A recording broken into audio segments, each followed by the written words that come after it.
Good morning student, Hindi की कक्षा में आपका स्वागत है। आज हम आपको आपकी पार्ट 2 वर्ण विचार का उत्तर पुस्तिका में आपको किस तरह से करना है। वर्ण, सबसे पहले हम ये जानेंगे कि वर्ण किसे कहते हैं। वर्ण भाषा की उस मूल ध्वनि को कहते हैं जिसके और टुकड़े ना हो सके, जैसे छोटा आ, बड़ा आ, छोटी ई, बड़ी ई आदि। वर्णमाला किसी भाषा के समस्त वर्णों के व्यवस्थित और क्रमबद्ध समूह को उस भाषा की वर्णमाला कहा जाता है। जैसे छोटा आ, बड़ा आ, छोटी ई, बड़ी ई, छोटा ऊ, बड़ा ऊ, री, ए, ऐ, ओ, औ, अंक, आह, का, खा, गा, घा, ड, चा, छा, जा, झा, इया, टा, ठा, डा, ढा, ना, ता, था, दा, धा, ना, पा, फा, बा, भा, मा, या, रा, ला, वा, शा, शा, सा, हा। अब आते हैं आपकी अभ्यास पुस्तिका, यानी कि सही विकल्प के सामने सही का निशान लगाना है। ये आपको अपनी पुस्तक में करना है, किताब में करना है। भाषा की वह मूल ध्वनि जिसके टुकड़े ना किए जा सके कहलाती है वर्णमाला, व्यंजन, वर्ण या फिर स्वर। तो ये कहलाती है वर्ण। वर्णों के क्रमबद्ध समूह को क्या कहते हैं? वर्णमाला। स्वर के भेद होते हैं 3। संयुक्त व्यंजन में आते हैं श्रा, त्रा, ज्ञा और झा।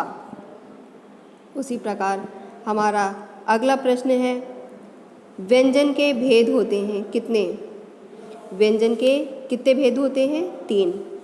भाषा के बोलने में जो आरोह अवरोह होता है उसे क्या कहते हैं? उसे हम अनुतान के नाम से जानते हैं।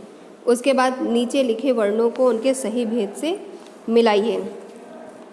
ओम, ओम क्या है? हमारा प्लुत स्वर।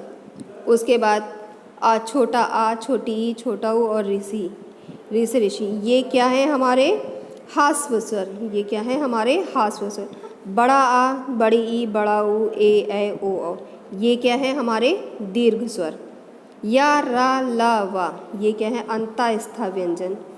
शा, सा, सा, हा, ये हमारा ऊष्म व्यंजन।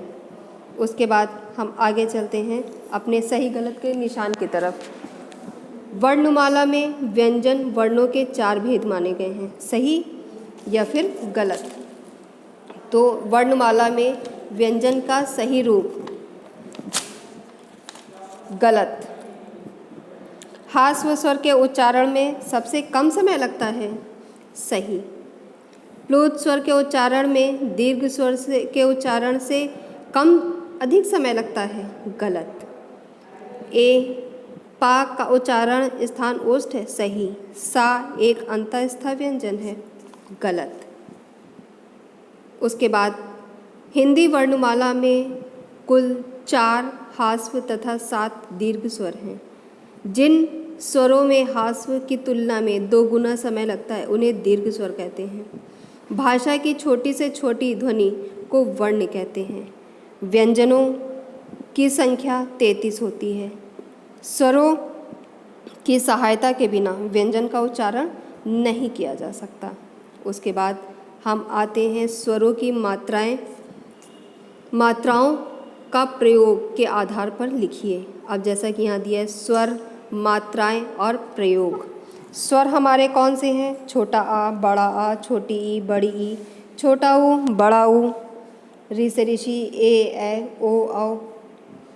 अब इनकी मात्रा, छोटे आ की मात्रा, बड़े आ की मात्रा, छोटी ई की मात्रा, बड़ी ई की मात्रा, ऊ, री, ए, ऐ, सब की मात्रा। अब प्रयोग, छोटे आ की मात्रा से जो हमारा शब्द निर्माण हुआ है नल, बड़े आ से बालक, छोटी ई से शिव, बड़ी ई की मात्रा से नील, छोटे ओ की मात्रा से पुल, बड़े ओ की मात्रा से फूल, री की मात्रा से नृप, ए की मात्रा से बेला और ए की मात्रा से बेला, ए की मात्रा से खैर, ओ की मात्रा से बोर, औ की मात्रा से औरत। आई होप सो क्लास आपने इस पार्ट को बहुत अच्छे से सुना, समझा और अपनी उत्तर पुस्तिका और अभ्यास पुस्तिका में बहुत अच्छे से करेंगे। Okay class, thank you so much.